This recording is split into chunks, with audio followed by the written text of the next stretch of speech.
Hello and welcome to another Coach Chingus special. Today's menu will consist of why trauma work is incredibly important to one's life, especially if you're Christian. So, to begin with, what is trauma? How would you define trauma? In my personal opinion, I see trauma as any form of negative emotion that has attached itself to a particular memory or event or life circumstance. It could be ongoing, it could be in the past, but ultimately there's some element of emotional attachment to something happening in your world. Now, what does it mean to do trauma work? To do trauma work is to let go or detach from those emotional attachments so that you're no longer confined to the past or your ongoing situation. Now, your next question may be, well, how the hell do you do that? That would be a very good question. In honesty, I have no idea. I'm joking, obviously. But it's not as simple as I can give you step A, step B, step C. You can go off and do it. You're fully cured. It requires a lot of inner work. And I don't mean that in the new age spiritual woo-woo sense. I mean at its most literal sense of delving into your own unconscious mind in order to see what's lurking about and comparing that to how you're currently behaving in the world, what you respond to emotionally, what has you triggered. And once you have an idea of what those emotional drivers are to whatever you're trying to address, the actual letting go of those emotions, which is also equally as difficult and intricate a process. Now, the importance of this work is because, as Saint Gregory Palamas, I believe, says, that our nous, or our soul, is located in our hearts, which is where God resides and wants to reside in. Now, that's also the same place as the darkness that we've incurred resides. Now, by darkness, I mean the accumulation of all of those negative experiences you've had, all the emotional attachments, the ongoing process, that's all stored in your heart as well. That drives your soul. It is the lens through which you see your life. So if you're currently facing a lot of anger or shame or disgust, that is how you're going to respond by default to the world. Now, obviously, that makes it very difficult to act lovingly and joyously. So, to recap, God wishes to be in our hearts, but the darkness is also in our hearts. Now, this darkness is what the evil one will use to tempt us towards certain passions. And this is important to note because there are perennial and common passions that people struggle with. Lust, for men in particular, seems to be quite prevalent in the modern day. Now, the first thing you have to ask yourself is, why lust? Why do I have a propensity to turn to lust? Why not gambling? Why not alcohol? Why not something else? And it's because the passion to which you are most susceptible to succumbing to is correlative, I think that's the word I'm looking for, to the darkness that you have in your soul. Okay? So, for example, I struggled with lust a lot. I was addicted to adult content and the associated behavior for 18 plus years, okay? And when I started analyzing why, long story short, it was a mixture of different things, from a yearning for feminine intimacy, which I didn't feel like I got from my mother, as loving as she was. It just wasn't what I needed. And a mixture of other things that I won't go into much depth in now. So it's important. It's really important, because without that ammunition, the devil can't tempt you. Now that I've done the work, I'm not impervious to lust. I'm not going to say I'm fully 100% cured, never going to commit that sin again. But compared to my past addictive self, I am in much better position. Now, why this is important is because that darkness that lurks in your heart is taking up valuable space which God wants to take up, right? And even though he's all-knowing, all-loving, or omniscient, omnipotent, he can't force his way into your heart, because that would be an impingement on your free will.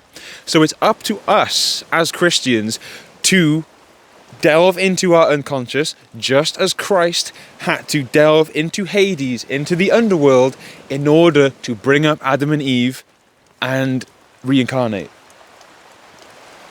So we must do the same. And as Orthodox Christians, we are called to die and resurrect each and every day, right? Now this is a microcosm of that. By digging into ourselves, looking into our unconscious mind, seeing what emotions are there, what memories are there, what's most salient to us, what's causing these behaviors, and giving them up to God, you're not only removing ammunition that the evil one has against you, but you are opening up space for God to inhabit you further, increasing the strength of your relationship, growing closer to him, and taking a step forward towards his kingdom. Now, you think, so what's the importance of that? Why do we do this? This sounds like a bunch of new age woo-woo stuff. It isn't.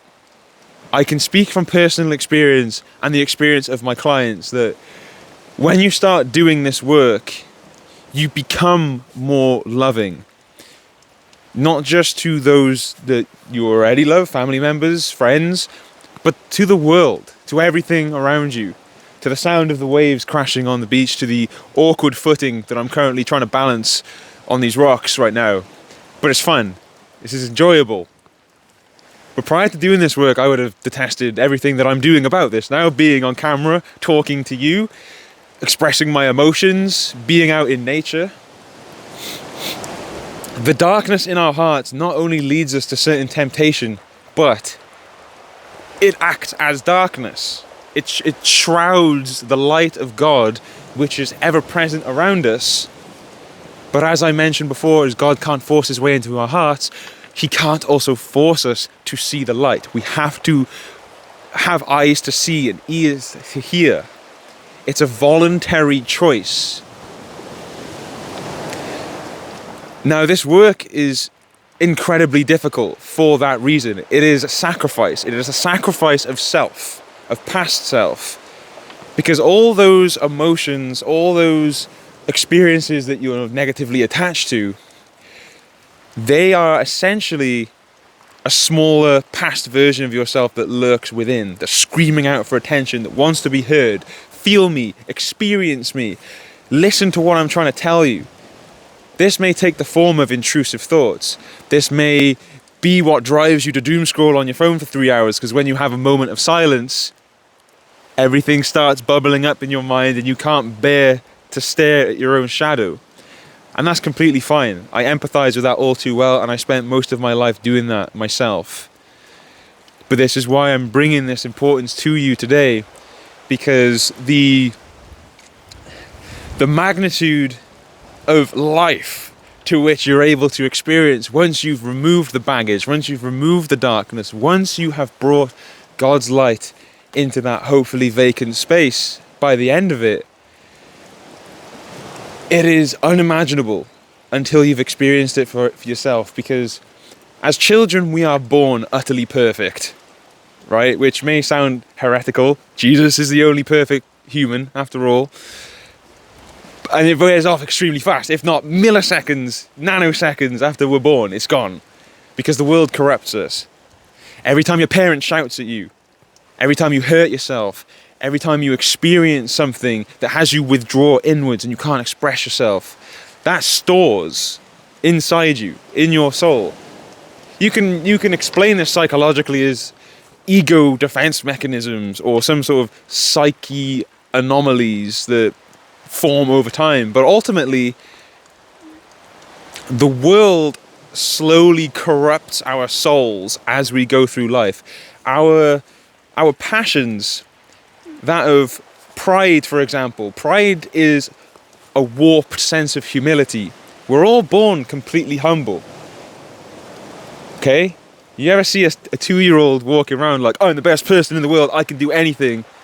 Well, maybe out of infantile confidence, but not out of a sense that they think they're better than other people. So that's really important how you see what passions are. They are warped virtues that we are all born in perfection of. Now, the process of unwarping those virtues is what every Christian should be looking to do, okay? And this is going to sound confrontational. This is going to sound controversial. But prayer isn't enough. Going to church isn't enough. Speaking to your spiritual father is not enough, okay? I'm by no means discouraging any of those acts. Do them all. Fast, vigils, extra services if you can. Do it all as much as you can, because that's going to bring God's light into you. But as I mentioned before, if you don't have the space, it's going to be extremely difficult for God to inhabit you and for you to build your relationship to Him. So alongside those acts of personal worship, it is absolutely imperative that you do the emotional trauma work at the same time. Now, what does this mean for us Christians? Because I know a lot of people are going to look at me strangely after saying that and thinking, no, God is enough. God is all powerful, so He can do anything. So if I pray to Him, it's going to happen. It's like, yeah, but just because you're angry and you say, God, please help me get rid of my anger, He's not going to snap His fingers and then poof, it's all gone. Right? We have psychologies. We have emotions. God has blessed us with these, and we wouldn't be humans without them. In fact, our psychology, our consciousness, our emotional awareness is exactly what separates us from the animals. But it's a double-edged sword, because just as it makes us intelligent, it also corrupts us. That's why animals are pure in a sense, and we're not.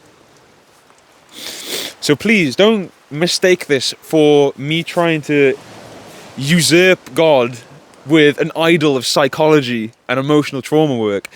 I am very much stressing the importance of both of them being done in tangent for the exact reason of clearing out the darkness, bringing in the light. It is an ongoing circular process that begins by addressing one's past, to whatever extent you feel comfortable doing.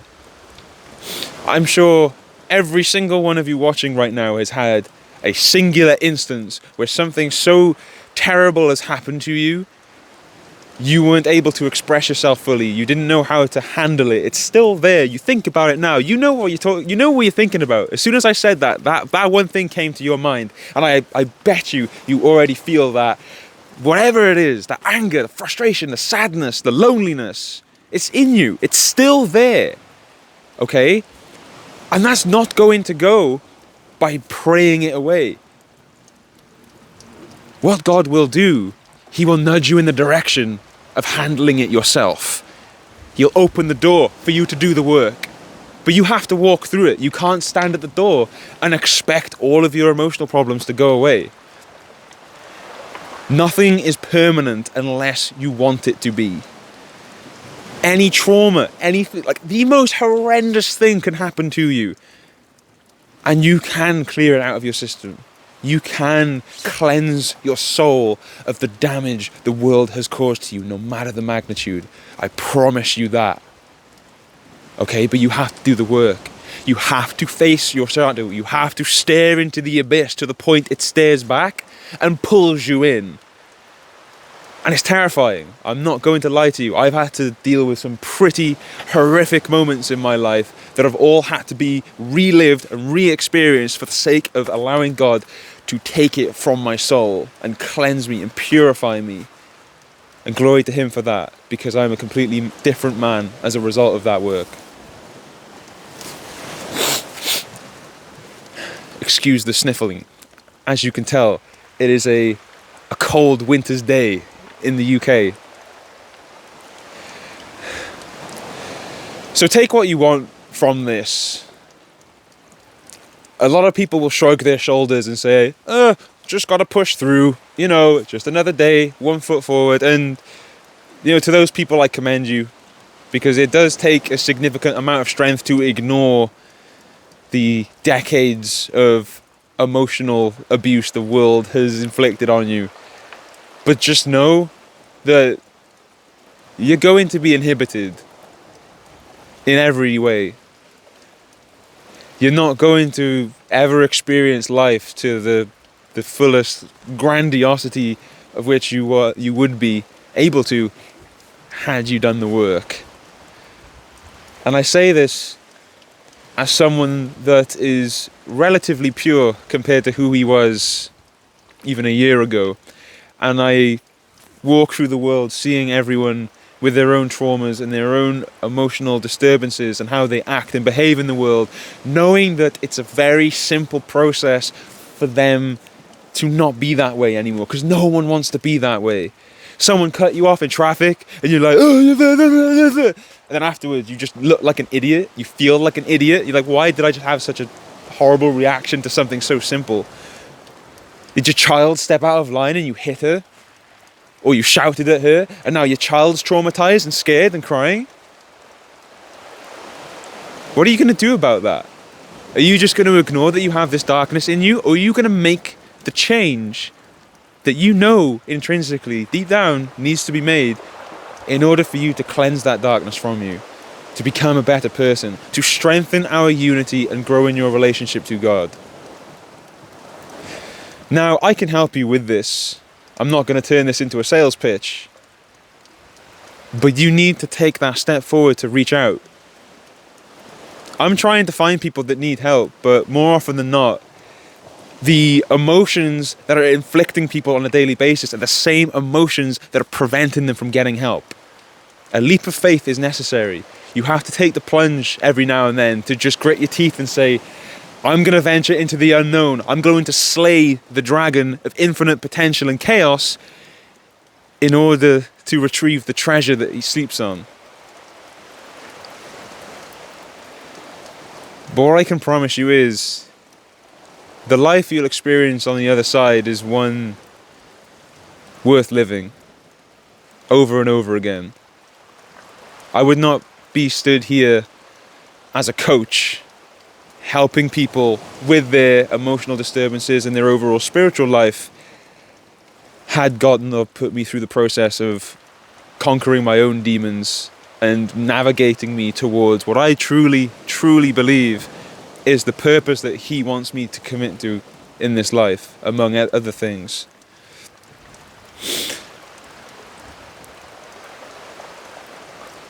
I think I'm done. That came out much better than I thought it was going to be, and if you've made it this far, I love you and I appreciate you. And if you haven't made it this far, you're not going to hear this anyway. I still love you and appreciate you. Look at this.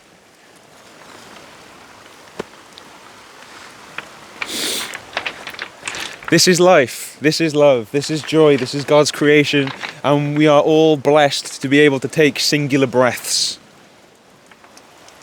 let alone experience this. Thank you from the bottom of my heart. I hope this has been somewhat enlightening to those of you that have managed to sit through my ramblings. God bless. Peace out. I never know how to end these things. Goodbye. Like and comment and subscribe.